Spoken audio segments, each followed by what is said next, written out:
အိမ်ရှိမင်းသားရူတော်ရဲ့အမဲလိုက်စခန်းကစံအိမ်တော်ထွက်ပေါ်လာတာကပစ္စတိုတနက်တန်3ချက်ကြဲကြဲလောင်လောင်မြည်ပြီးတော့ပေါ့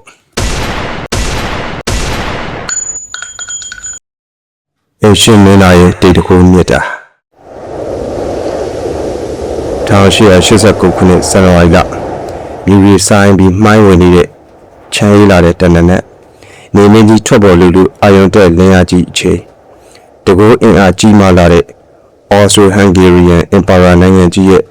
အိမ်ရှိဥပယာစာအိမ်ရှိမင်းသားရူတော်ရဲ့အမဲလိုက်စခန်းကစံအိမ်တော်ထွက်ပေါ်လာတာကပစ္စတိုတနက်တန်3ချက်ကြဲကြဲလောင်လောင်မြည်ပြီးတော့ပေါ့ရူတော်ရဲ့စံအိမ်ထဲမှာတညာလုံးအတူရှိနေကြတဲ့မိတ်ဆွေရောင်ရင်းတွေကရူတော်ရဲ့အိတ်ခမ်းကိုအပြေးလေးရောက်လာခဲ့ကြတယ်ဆက်လူချသွားတဲ့တကားကိုတအားခေါင်းကြတယ်ဒါပေမဲ့အထက်ကဘာတစ်ခုမှမတုတ်ပြန်ဒီတော့တကားကိုအတင်းကန်ကြောက်တုံးဖွင့်ပြီးအတွင်းသို့ကမန်းကရန်ဝင်ခဲ့ကြတယ်အထက်ကစီးကျလိုက်တဲ့မြင်ကွင်းကြောင့်သူတို့တွေအထိတ်တလန့်တန်းတော်နဲ့အသက်ရှူရမတဲဖြစ်ခဲ့ရပါတယ်တခန်းလုံးကဘယံဝဒကစင်ကလျာဖျူဖျဲကလထိုင်တွေကပြူလဲကြနေတယ်ရှမ်ပိအရက်ပလင်းအလွတ်တွေကလည်းကျမ်းမြေပေါ်မှာပြန်ကျဲလို့အေးရဘောကခေါင်းတွေမှာတော့ရဲရဲနေတဲ့သွေးတွေကဆွမ်းလို့နေရာမှာလည်းသွေးတွေကဆင်ပြီးပြေးကျန်နေတယ်လေအရှင်မင်းသားရူတော်ကဝစ်စုံပြင်းနဲ့အမဲလိုက်ရမှာစီးတဲ့ဖနက်ကိုတော့စီးထားသေးသူရဲ့ဦးခေါင်းအထက်ပိုင်းကပွင့်ထွက်နေတယ်သူရဲ့နှပေးမှာတော့သူတိတ်ချရတဲ့ချစ်သူအမျိုးသမီးရဲ့ရုပ်လားသူ့ရဲ့နှထင်ကိုတနက်နဲ့ပြစ်ပြီးတတ်ထားခဲ့တာလေတန်ဆွမ်းလာပါတဲ့စံကေတာတွေကတန်ရာလေးကိုဖုံးလို့ရူတော်မသေးရင်ကမျက်မျက်နှုံနှုံရွရွရရနဲ့ချော့မြူပုတ်တက်ပြီးအနမ်းတန်းနေဝေခဲ့တဲ့စံကေတာလေးပေါ့သူမရဲ့ခန္ဓာကိုယ်အလားကလည်းပြမျိုးမဲမချင်ပါပဲ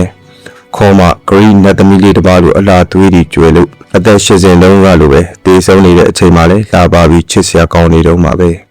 ဒီကြေကွဲပွဲဖလန်ကြီးဖြစ်ပျက်ခဲ့တာကလွန်ခဲ့တဲ့ရာစုနှစ်တဝက်ကျော်ကျော်ကပါဒါပေမဲ့အဲ့ဒီလူတက်မှုသုံးဖို့ကိုတက်သေးမှုဖြစ်ဆိုလေးရယခုခေတ်ချိန်ထိလည်းထိခိုက်သက်ရောက်မှုရှိနေသေးပါကမ္ဘာတမိုင်းကြောင်းကိုတော့ပြောင်းလဲစေနိုင်ခဲ့တဲ့အလွန်လေးနဲ့နှက်ရွှမ်းတဲ့အကျိုးဆက်တွေရှိခဲ့ပါတယ်ပြည်သူတွေရဲ့အကျိုးကိုလူလာတဲ့အိမ်ရှိမင်းသားရူတော်တာမသေးပဲဆက်လက်ပြီးအသက်ရှင်နေဦးမယ်ဆိုရင်သူ့ရဲ့ဩစတြေးလျတမတော်အင်အားစုတွေကိုသူအထင်သေးမုန်းတီးတဲ့ဂျာမနီပြီးရင်ဒိုင်ဇာရဲ့တပ်တွေနဲ့မဟာမိတ်ဖွဲ့ဖို့ပေါင်းစည်းဖို့ကို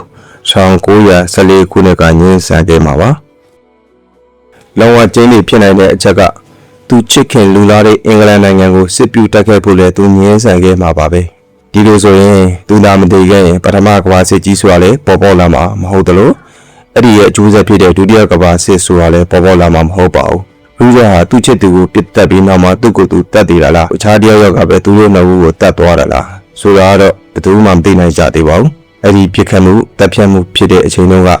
အမဲလိုက်ဆိုင်တော့မှတန်ငယ်ချင်း2ယောက်ပဲရှိပါတယ်မင်းသားဖီလင်းနဲ့မျိုးသားကြီး White Rose တို့ပေါ့သူတို့2ယောက်လုံးကတော့ကိုတတ်တည်ရလို့ထင်မြင်ယူဆကြပါတယ်အရှင်မင်းသားဟာသူ့ရဲ့စိတ်ဆန္ဒမှာပါပဲမချစ်ပဲစိတ်မချမ်းမြေစွာနဲ့အိမ်တော်ပြုခဲ့ရဆိုတဲ့အကြောင်းကိုဘီယန်နာမှာရှိတဲ့လူရန်တို့လိုတည်ထားကြသလိုသူတို့လည်းတည်ထားကြပါတယ်လွန်ခဲ့တဲ့10နှစ်လောက်ကသူရူဒေါ့ဖ်လက်ထက်ခဲ့ပါတယ်ဘယ်ဂျီယန်ဘီရဲ့သမီးတော်ရှူရာယောင်စပင်အလားနဲ့မင်းသမီးစတက်ဖနီကိုလေသူကသူမကိုမချစ်တယ်လို့သူမကလည်းသူ့ကိုမချစ်ပါဘူးနိုင်ငံကြီးကကိစ္စတွေကြောင့်သူတို့နှစ်ဦးကိုဇို့အတင်းလက်ထက်ထိမ်းများပေးခဲ့တာပါဒူးနဲ့တူခက်စိမ့်ပါပဲကျင်ရတော့မင်းသမီးစီသွားခဲ့တယ်ဒါပေမဲ့အခြားမင်းကလေးတွေကိုမင်းသားကအရေးပေးရင်တော့အလွန်အမင်း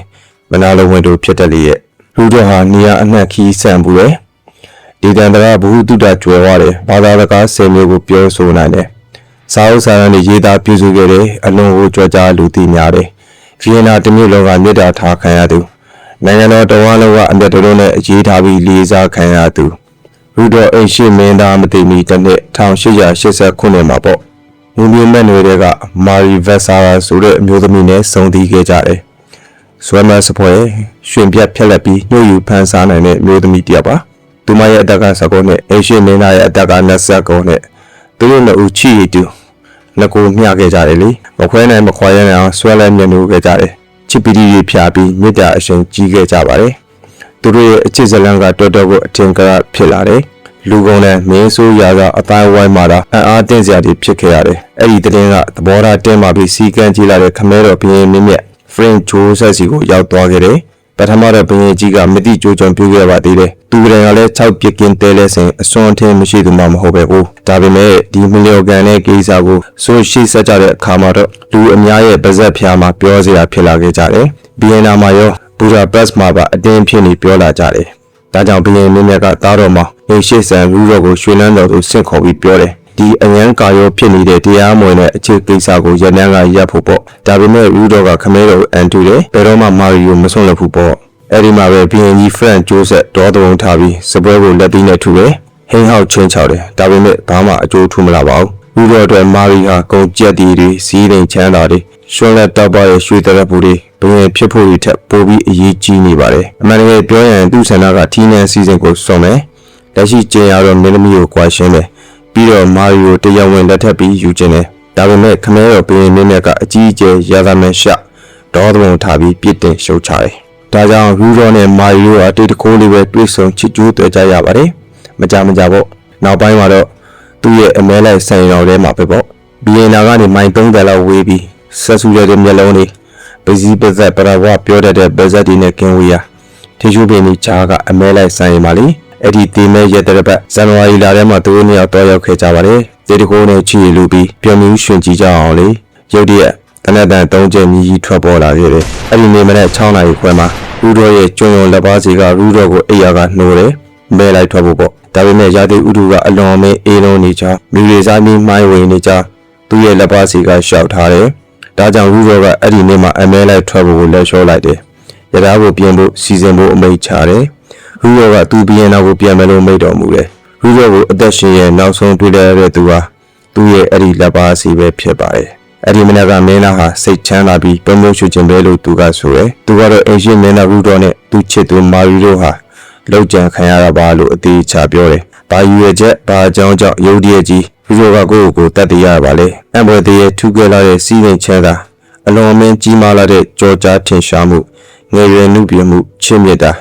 ကျော်စောအဲ့ဒီမှာရှိမှု hasbat မင်းဆက်ပရင်အဖြစ်တက်ရမယ့်ရာဇပလင်ခမဲတော်ပင်မင်းကြီးအနေနဲ့ဒီကိစ္စမီးကိုငြိမ်းစေခြင်းနဲ့နန်းတွင်တမတော်ကြီးကိုဆင့်ခေါ်တယ်ရူတော်ဟာဝယူပြန်ယောဂနဲ့တည်ဆုံလာဖြစ်ကြောင်းအတည်ပြုလက်မှတ်ရေးထိုးပေးဖို့အမိန့်တော်ချတယ်ဒါပေမဲ့တမတော်ကြီးကပြောင်းပြောင်းတင်းတင်းနဲ့လက်မှတ်မရေးထိုးနိုင်ကြောင်းငြင်းဆန်ခဲ့တယ်ရူတော်ကိုမင်းဟန်မင်းသားနဲ့ခန်းသားထဲဝါစွာတကြိုခဲ့ပါတယ်အော်စတြေးလျနိုင်ငံကြီးရဲ့နှစ်ပေါင်း600ကျော်အုပ်စိုးခဲ့တဲ့ဟက်ဇဘတ်မင်းမျိုးမင်းတွေဒီရဲ့ကြားမှာပေါ့ဒါပေမဲ့သူ့ရဲ့ချစ်သူရဲ့ရုပ်လောင်းကိုတော့အဝတ်ထဲတဲ့ချင်းလောင်းကြီးထဲမှာဆွမြထားခဲ့ပါတယ်အမဲလိုက်ဆိုင်မှာရှိတဲ့ပကံခွဲရောက်တွေထားတဲ့အခန်းထဲမှာပါရပ်ပေါင်းများသောကြောင်ဘသူကားမှကီးမဆိုင်အလေးမထားနဲ့ပေါ့နောက်ဆုံးကြတော့မှသူမကိုတကြိုကြပါတယ်အာကာလညအချိန်ညဆိုင်လာတဲ့ထင်းဥပင်တော်နဲ့တနေရာမှာရှိတဲ့အထီးကျန်လူသူအရောက်ပေါင်းနေတဲ့ဘုံတော်ကြီးကျောင်းလေးတစ်ခုမှာပေါ့ထင်းဥကခက်ချက်ချက်ခက်ထူထူနဲ့ပြုလုပ်ထားတဲ့အခေါင်းလေးကို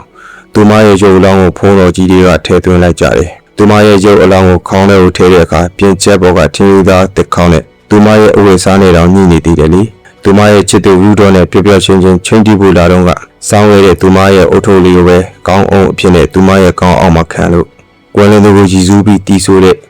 စူတောင်းတခြင်းတဲ့တစ်ခုတော့ရှိပါရဲ့ထင်းလေးနေကြကဆွပြန့်လမ်းမိုးပွဲရတိုက်ခတ်နေတဲ့လေနုအေးအေးလေးပေါ့